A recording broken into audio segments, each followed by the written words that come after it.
Okay, happy to introduce Conrado again to talk about partial match queries. Yeah. So thanks again, and this is another topic that available one for me on multidimensional data structures. And in this work, we've just basically extended some very well-known results for KD trees and quad trees to these quad KD trees, which is a family of multidimensional data structures that combine both. Like KD trees and quad trees will be special cases. Let me start with KD trees, as probably most of you know well them, but just a reminder. A KD tree for a set of k-dimensional points. It's a binary tree in which basically either it's empty because the set is empty, or it contains a root with some value from the set, and also a discriminant, a value between 0 and k minus 1. That's telling you what's the component of the k-dimensional key that you will be using to tell apart elements in the left subtree and elements in the right subtree.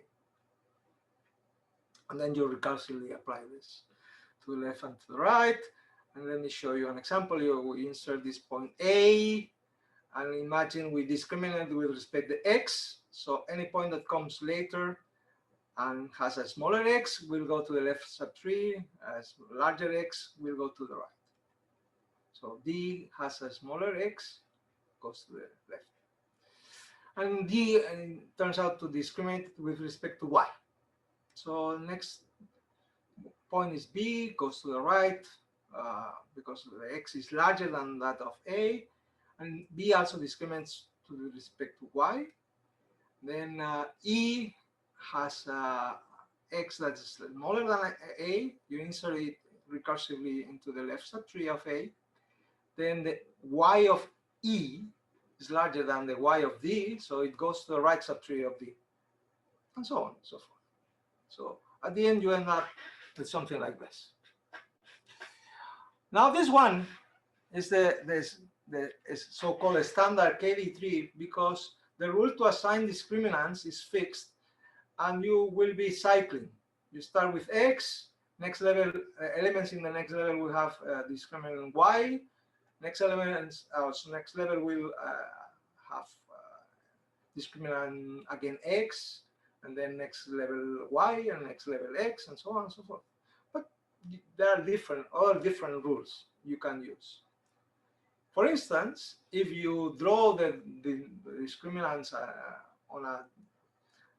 at random, uniformly and independently for each node, you get what we call, or we name, relaxed KD trees. If you use some kind of heuristic to decide which is the best dimension to divide, to discriminate, then you get things like the squarish KD trees by Luke and other people. And there are many other different variants of KD trees.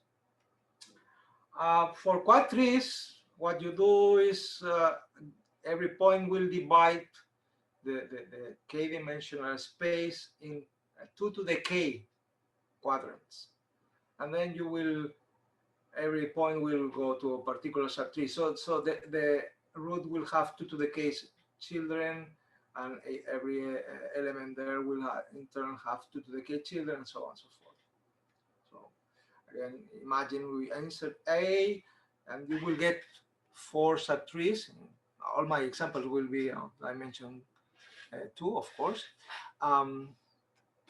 Well, not of course, they could be in k equal 3, but it's difficult to visualize this in a screen. Now those subtrees are empty, and then next point comes, like say B, and because it's in this quadrant, you insert in this subtree, and we will be using bit strings to identify the subtrees. Like this one is for the subtree for elements where the x and the y are both smaller than the x and the y of A. And here are elements where the x is smaller than that of A, but the y is larger than that of A, and so on. And you keep going. Okay. So the problem with quad trees is that they are more bushy.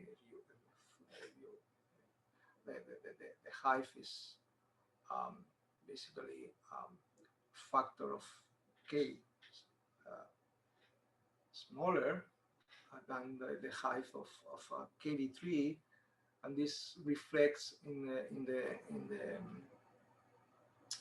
performance of several operations. But on this, at the same time, it uses a lot more space. Okay. So our goal was to investigate this model of quad KV3s, which allow us to give all the results in just one single framework, and also to investigate the trade-offs between space and time.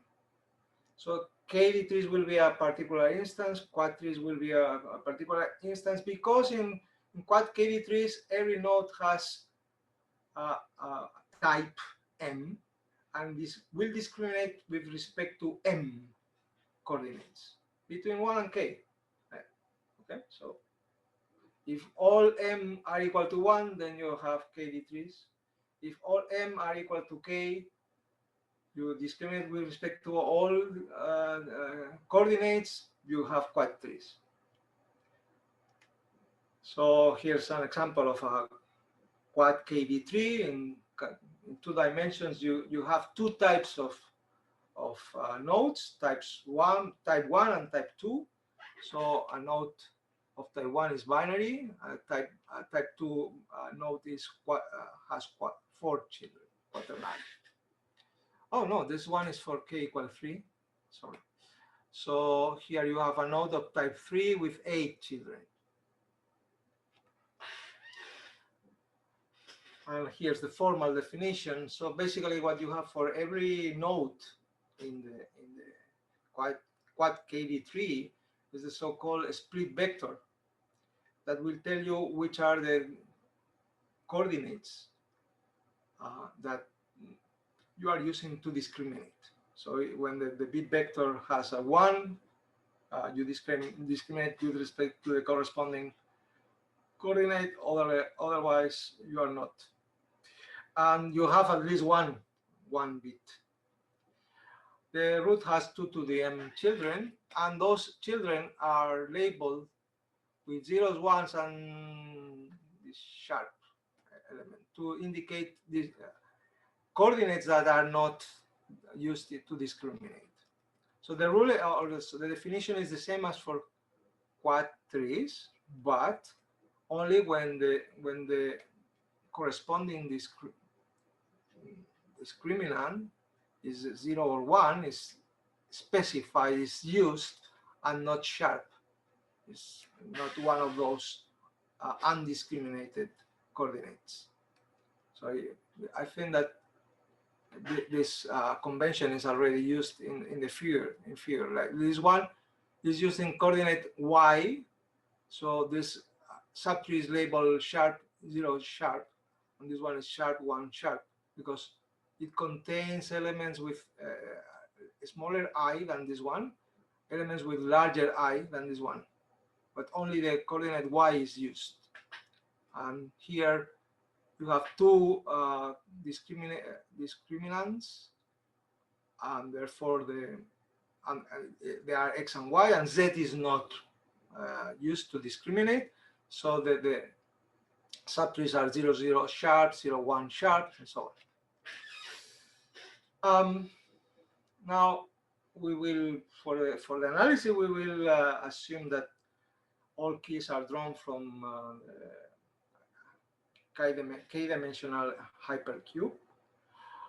But moreover, that the coordinates of the n key keys are drawn independently and with an identical distribution from 0, 1, and inserted into an initially empty tree.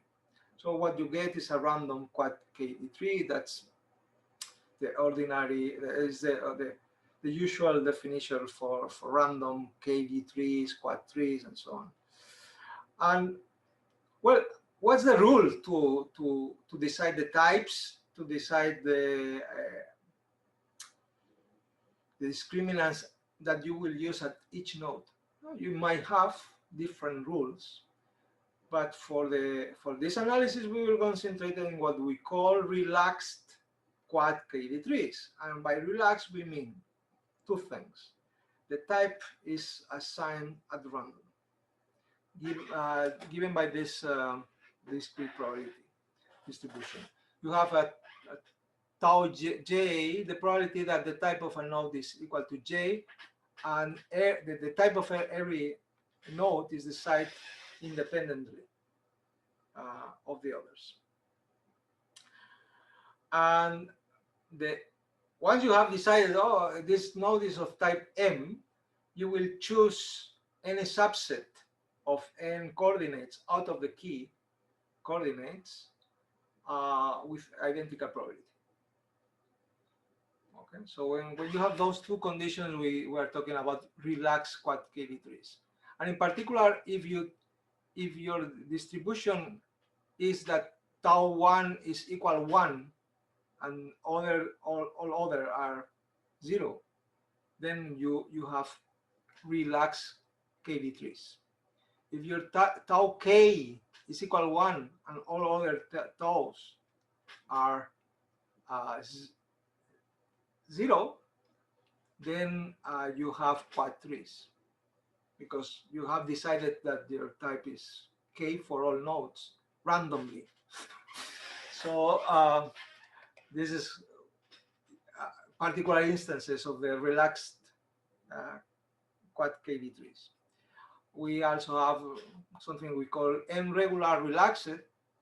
You fix M, the same M for all nodes, but M is not 1 and M is not k, some intermediate value, and therefore every node has 2 to the m children, and the average type, we can also define the average type is the same. But then we have other different possibilities like those here, where you will have you will draw these taus according to some binomial or geometrical correction. You have here a correction because of finite, but distribution. But the point is that you will have different arities that this impacts the total space that you will use for the data structure, and you'll have a different type. The type of the number of discriminants you used on average for each node will be changing according to this parameter P. P and Q is some 1 in all cases. And this is interesting because you can play with the parameter P and make use more space, and then it will be more efficient in time, and less space, and it will be slightly less efficient in time, and so on. So these two parameters are critical. And then here you have an example of a partial match in such an object. Imagine we have this query where X must be, we want all points such that the X is equal to this value, and we don't care about the Y. Actually, there are no points here in the set that has this X, but we will examine all, if you want, all leaves in the tree which are intersected by the query. The query is, here's a line because you have one only specified coordinate and the other one is not. And you will checking all leaves that correspond to regions intersected by the query. So for instance, you will go from A to B. Actually, you will visit the subtree with root equal to B, which is this one, and you will also visit the subtree with root equal to C. Okay, because both nodes have regions associated to them which are intersected by the query. And then in B you will go to the left because this query it discriminates with respect to Y, and then you have to visit both subtrees.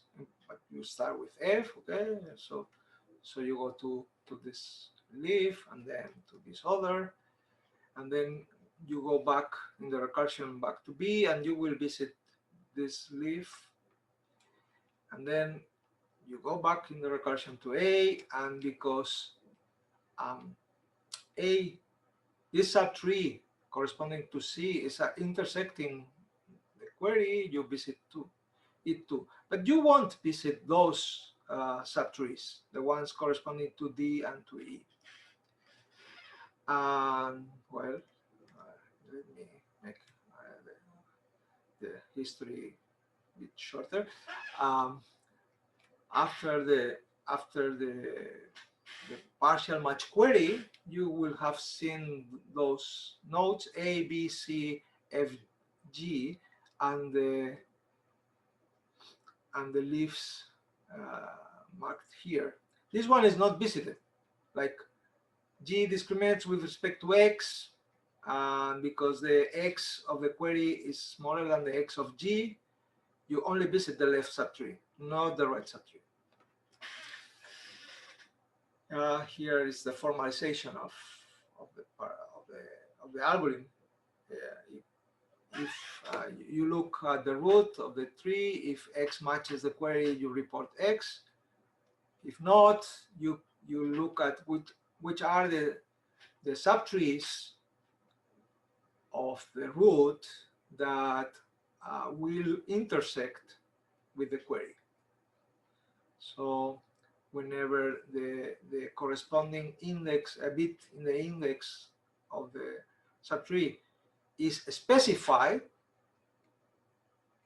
well, we can remark this by saying, okay, the split vector says it's the j coordinate is specified. Then you compare the value in the query with the x at the root, and then we either go to left or to the right or to both.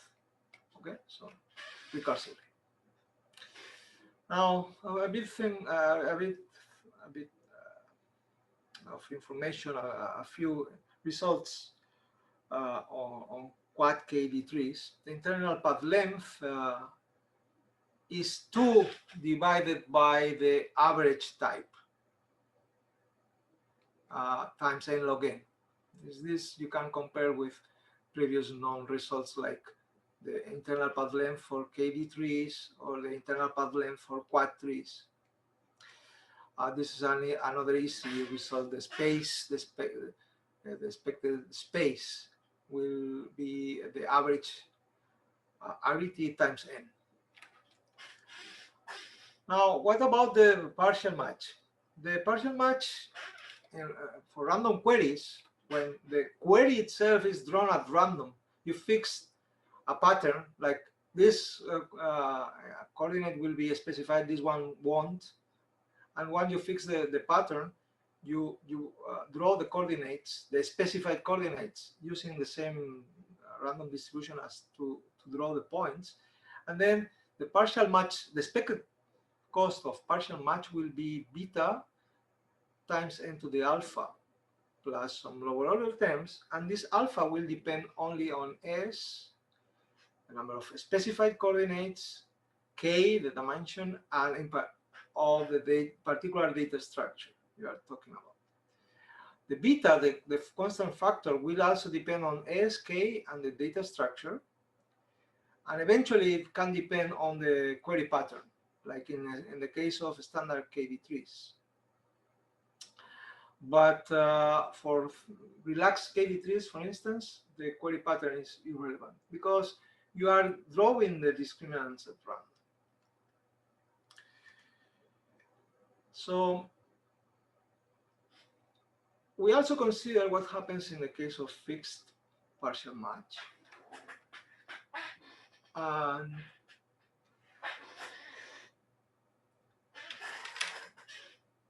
in that case, we have also that the expected cost of partial matches now with a fixed query Q, it will be of the form nu, some constant nu times n to the alpha, same alpha as before, plus lower order terms, and the form of the nu will be of the beta, the same beta as in random partial match queries, times this factor that involves the alpha and S, and then this other factor involving the specified values in the query. Qi, 1 minus Qi, this product for Qi's which are specified, raised to the alpha halves. And this formula holds for a large number of multidimensional data structures, but not for some of them, like for so-called k-dimensional KVT trees, which are a variant of KV trees which is locally balanced. It does not hold for squarish KV trees. This formula does not hold, or at least it doesn't look like it holds.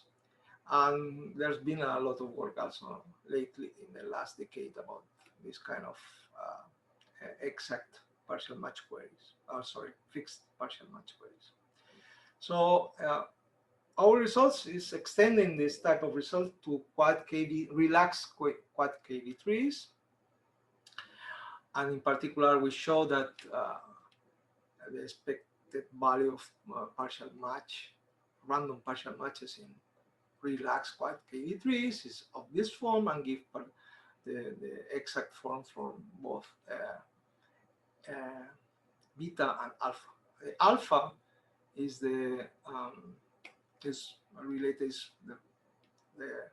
related to the root of largest real part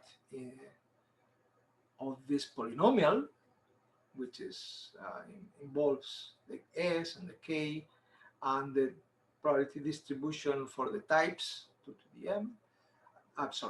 Times 2 to the m, and those combinatorial numbers. The beta is related by this formula to the set of roots, excluding the first one, which is called alpha, by this formula. What about the fixed partial matches? Well, we have an analogous result, and we can also prove that it is it follows the same format, the same pattern as in the case of KV trees and in the case of quad trees, which is not surprising, so to say, but nice to see that it holds, and therefore it holds for the whole family of relaxed quad KV trees, not only for two particular instances.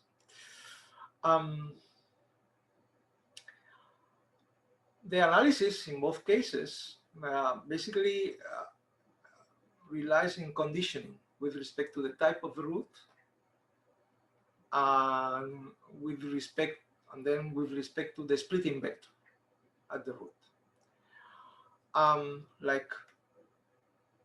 We define the expected cost of a random partial match with root of type m, and then we have this expected number of recursive calls on subtrees of size k. And then the quantity we're interested in, the Pn, the expected cost of partial matches, can be expressed like this, because you are conditioning on the type of the root, and the fact is that the type is decided independently at random, and that's very useful in this sense. And then what you have is a recurrence that when the type of the root is m, you will be able to write it like this. And essentially, when the root is of type m, it's like if you had a quadtree of dimension m, not of dimension k, but dimension m. But now the expected number of, sorry, the number of specified coordinates is not s. It will depend, because is s in the query, but if you are not discriminating with respect some of those coordinates that are specified, it's like, well, the effect is the same as if they were not specified. You will behave as if those coordinates were not specified. Well, because of the way we are assigning discriminants, we can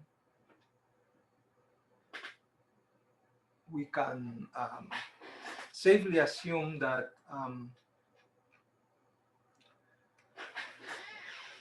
that the query has all the specified coordinates are the first coordinates, and all the others are unspecified.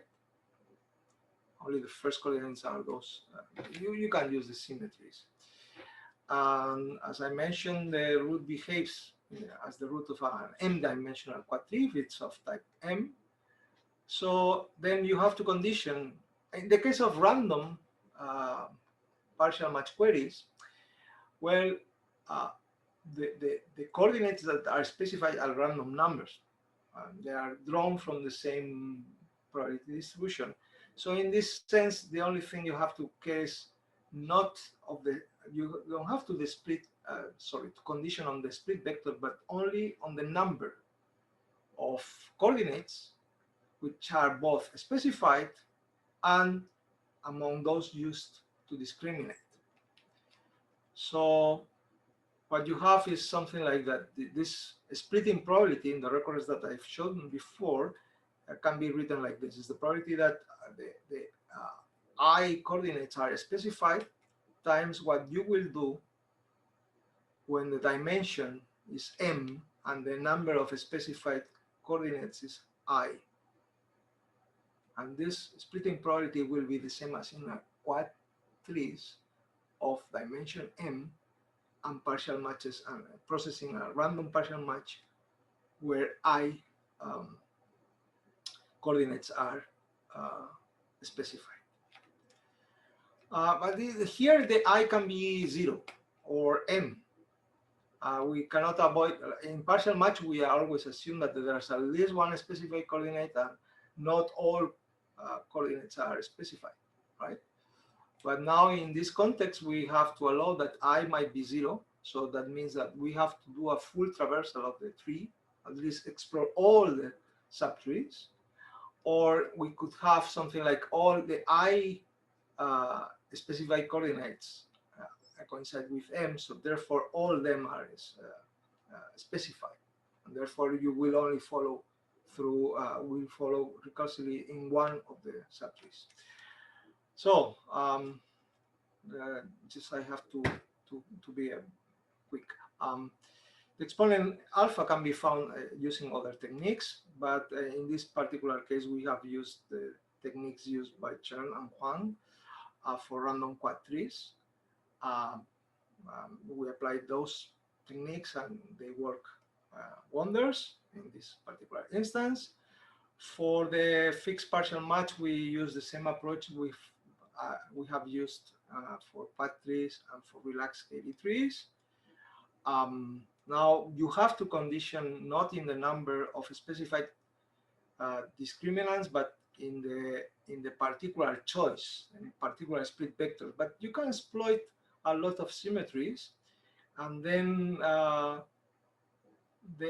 you will many things simplify, and then you can show that well, the final result. Let me skip that. Sorry, because I'm running out of time. You can present all those results that are known for quad trees, for relaxed KV trees, maybe for other families of KV trees under a unified framework,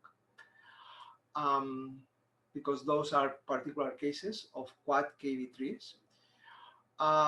It allows you to do this kind of exploration of the trade-offs between space, when you have many nodes of large type,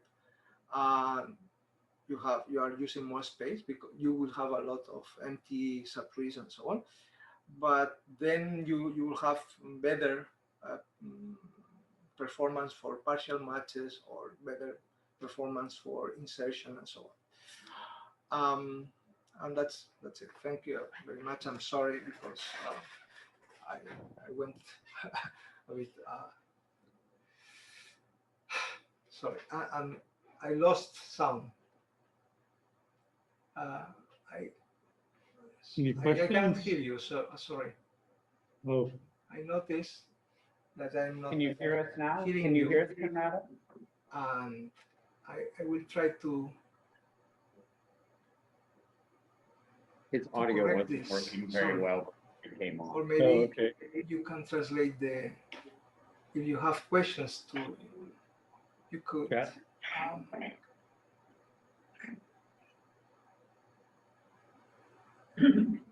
So I'm not sure I understand.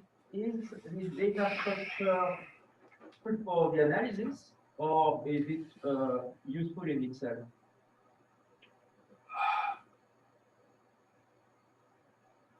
Is that question getting through?